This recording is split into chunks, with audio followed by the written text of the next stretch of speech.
everybody, it's Alex from Heavy New York. We are back at the Gramercy Theater, and today we have our third interview with Ty of King's X. Thank you for your time, man. Thank you. I appreciate it. Yeah, it's always great to have you here. The last interview you did got a lot of views, and people really liked it, so it's great to have you back. Awesome. Thank you. Good to be back. Yeah, absolutely. So I heard a little rumor, you can confirm or deny, but that you are working on some new music.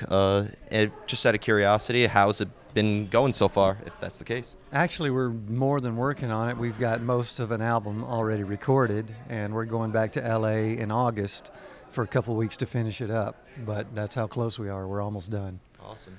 Do you take a new approach to every album you make, or at this point in your career you kind of have like a formula that you tend to stick with, or like a usual template that you follow? I think every album's a little different. It just depends on where everybody's at and how much music is brought in or how much we're going to need to create on the spot. We've done things so many different ways that there really is no one way. But this latest record, we did it more like the old albums where we all brought in a whole lot of music to be, gone through. And we just gravitated to the stuff that we liked the most and got all excited about it. Before we knew it, we were recording 17 new songs that we love. So it's been a lot of fun. That's awesome. You ever worried that the stuff that you don't include is going to be on like a B-side record and just be the biggest hit you guys ever had?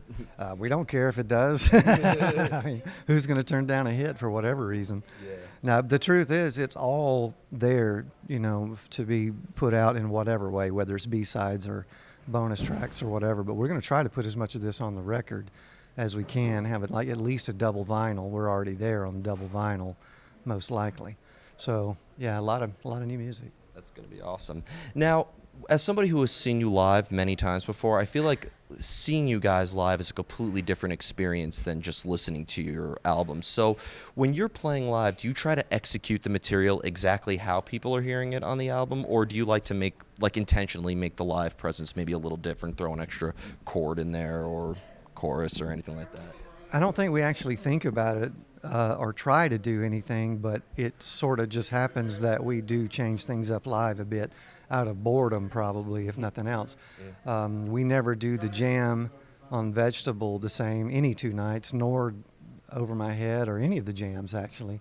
A Box, Cigarettes, all of those go different places every single night, and we never know where that's going to be. And that's my favorite part of the show, because we call that jumping off the plank, where you just got to go for it and you got to reel it in and make it work some way. And it's scary because you sometimes get really out there and don't know how you're going to bring it back, but that's the whole fun of it. You do eventually, as a band, connect it and make it get to where it needs to go, and we just follow each other in signals, and been playing together so long that it's just something we do second nature now, and like I said, my favorite part of the show. Yeah. Well, I've noticed when you played last year at the Sony Hall, the chorus for Summerland, like the harmonies that were in the chorus, I think was maybe like a pitch higher or something like that, or that was my perception on it, which I thought was actually awesome. No telling, because there are times when we hear harmonies that aren't the ones on the record, and we'll just go ahead and sing them anyway, so even that is free to be changed live if you feel like it. Yeah. Now, being a guitarist, what I'm fascinated by, in terms of your guitar soloing, is there like a theoretical element, like you have to hear like Doug's bass parts or Jerry's drum and be like, okay, I have to work off of this scale and this mode and this progression, or is it improvised and you kind of just go all out? It's completely improvised, and the other side of the brain. If I were thinking about it, it would just be horrible. None of us play from that side of the calculating side of the brain. We play from the side of the brain that is all emotions, then doesn't have all the answers, and is the scariest place to be, because it's not calculated and not worked out. And that's how we like to play. That's how we get something out of us that we enjoy and is different. We are totally the other side of the brain as far as possible than calculating things. Yeah. Well, I'd imagine that makes it organic if you really aren't working off of like a preconceived idea, right? Well, that's the whole idea. Yeah, that is the idea, to try to be as real and organic as possible in the moment. Yeah. Now, as a lot of people know, you also do your solo stuff, and I believe I've asked it before when we did the phone interview, but how different are you in a completely different state of mind, or is the process for songwriting different, or is there a usual go-to mode that you always have regardless of what project you're working with? I think every project's different because everybody is different. When you work with different people, like when I work with the Jelly Jam, just the fact that it's John and Rod and what they bring in and the personalities they are, it causes me to think differently and play differently, to kind of find myself within that dynamic. So every situation is different. As far as my solo stuff, I just write music, and if it's time for a solo album, I grab whichever songs I like the most and put them on the record. Yeah. But anytime I record demos, I record it as if it's for a record, Okay. all the way out, fully produced. What so you might have just answered this question, but like working with other musicians definitely has to open your mind up to new ideas and experiences, Oh, right? absolutely. It forces you to, because they're putting something else in the soup, and you got to all make it taste good somehow. You know what I mean? You got to find your place in there and what to do and what not to do in the middle of all that's going on. And that is challenging, because everybody plays differently. Everybody comes at it from a different place. So it's I love that. I love the challenge of playing with different people and the solo stuff. Then when I get back with Doug and Jerry, it's like being at home. Well, so you kind of led me into my next question. Being that everything is so organic and improvised, I love asking artists this question because it's sometimes the hardest question for them to answer. How do you know when a song is done? You just know. I know that's a terrible answer, I've gotten worse, trust me. but that is the truth. You just know. There's no formula. It's just a matter of you feel it in your heart. This one's done, and you just know. It's better than one answer I got. The guy said, when I get the final mix back, that's how I know it's done. Well, it can be like that sometimes too, where you're not quite sure what you have. Yeah. But as far as the performance, there's a point where you just let it go and you've done all you need to for that, and you hope the mix will bring it out, And the final question I want to ask you is regarding into the songwriting processes, because you mentioned like it's almost kind of like a mad science project, whether it was with King's X or Jelly Jam, your solo stuff. I'd imagine that being an experimental band and not revolving like around an underlying armature, that has to make it easier to try new things in the future, right? Yeah, absolutely. I personally am always trying to come up with a different way to look at the same things I've been doing.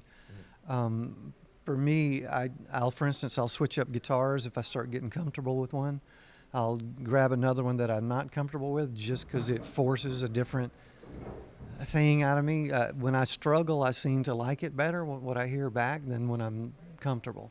So I like to throw wrenches in things. I like to try different tones, maybe ones that aren't natural for me to play with, and things like that these days, just to try to spurn on new ideas. So just changing up the color of things forces you to get out of your normal element, and suddenly you have something new and didn't see it coming. But that's the way I try to get it out of myself, is by trying things that make me think different on purpose instead of what I'm comfortable with. Yeah.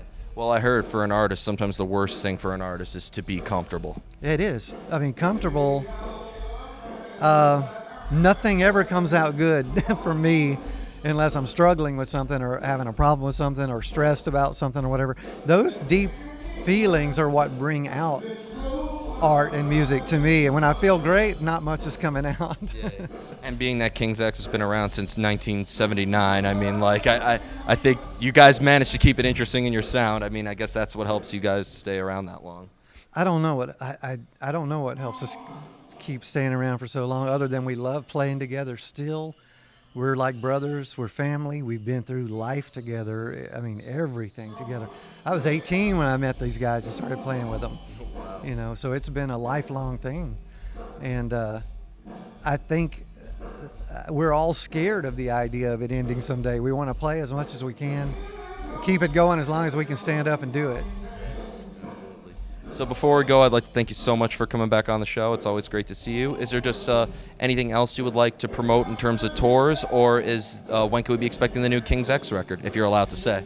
Well, the truth is I don't know when it's going to be out because we're not finished yet, and it'll all depend on August when we go back to LA, and then we'll be able to decide when it'll come out.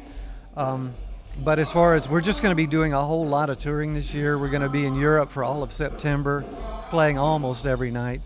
It's going to be a pretty hectic run for the rest of the year because so many things are going on. We have a documentary movie we're right in the middle of filming. We have the book that just came out. We have the new album that's going to probably be somewhat timed with the release of the movie. So much going on right now, bigger and bigger gigs, just things really ramping up for us. So we're doing it while the getting's good. Awesome. Well, Ty, thanks so much. Thank you, man. Appreciate it. Everybody, we are here with Ty of King's X. New music, new documentary coming soon. Pick up the book if you haven't already. This is Alex from Heavy New York, and we'll see you next time.